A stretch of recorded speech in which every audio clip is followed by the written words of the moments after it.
والمرسلات عرفا فالعاصفات عصفا. waxaan xasuusanayaa daraadan ayaa waxaan arkayay wiil baa aabihii ku yiri bali waa garanayaa wuxuu ku yiri tafsiirka maxaad u aadi weysay markaasuu yiri aabe adiguba dhowr bishaad waday waadna isaga tagtay aniga ma taqaanaa igu cadibaysa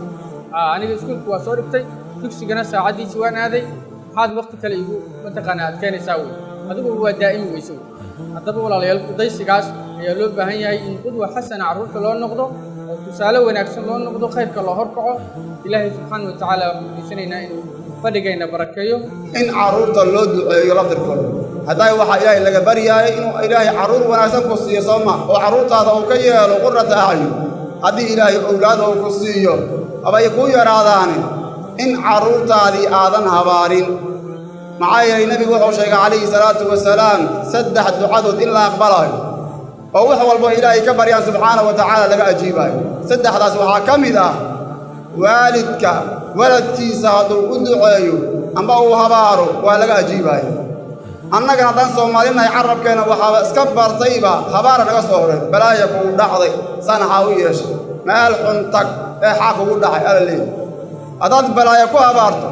nebigana uu kuu sheegay in lagaa ajiibaayo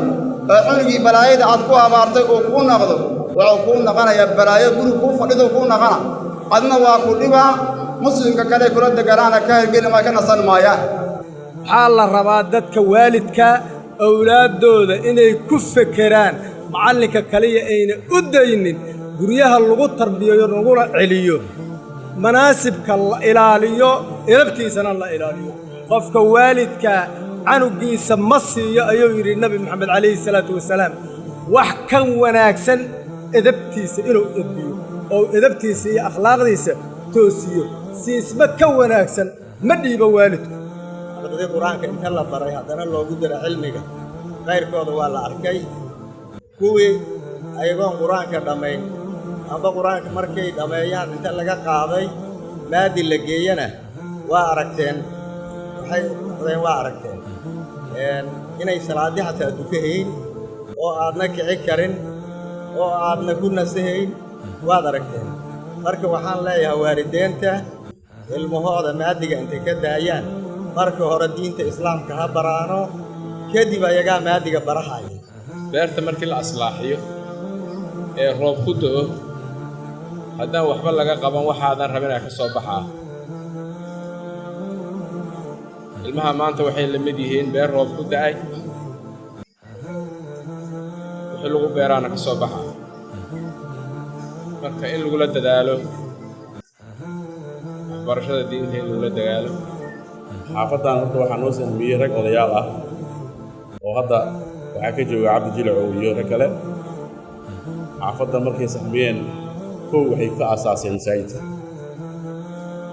meel haddii marka hore masaajidka iyo diinka laga fekero kadib way iska qurxoonaataa oo diinka lagu nooleeyo masaajiddo badan way jiraan oo lagu tukadoo la xiro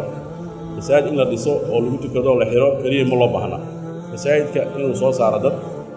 in cilmi laga barto in arday lagu diyaariyo alxamdulilah waxaan ku faraxsanahay in masaajidka uu noqdo masaajid cilmiga iyo ardada soo saarta